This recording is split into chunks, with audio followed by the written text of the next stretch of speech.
ছিল একটি দলের সহযোগিতার কারণে। তারা হলো স্বৈরাচারের দূষণ, স্বৈরাচারের যে পরিণতি তাদেরকে একই পরিণতি বরণ করতে হবে। এই জন্য স্বৈরাচারের প্রধান দূষণ জাতীয় পার্টি সহ 14 দলের কার্যক্রম নিষিদ্ধ করার জন্য আমরা দাবি জানিয়েছি। দাবির ভিত্তিতে আগামী দিনে গণতান্ত্রিক উপায়ে, নিয়মতান্ত্রিক ভাবে, শান্তিপূর্ণ উপায়ে আন্দোলন করে আগামী 1 ফেব্রুয়ারি মাসে নির্বাচন নিশ্চিত করা হবে ইনশাআল্লাহ।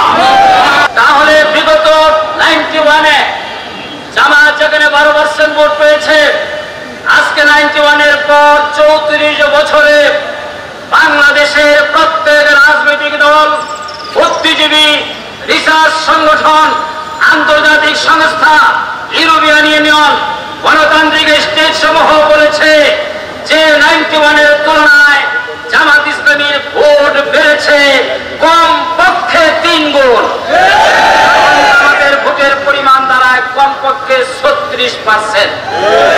আর আগাম প্রোগ্রাম ইতিমধ্যে করার কারণে অন্যদের ভোট কমেছে, জামাতের ভোট বেড়েছে।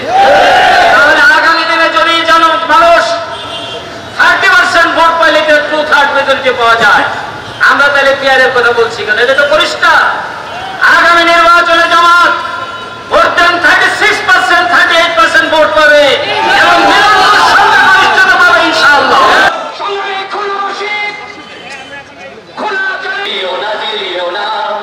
এমন সুযোগ পাবে না বন্ধু।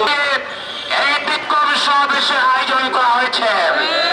এখন সময় লড়াই করার, জিরিও না, জিরিও না।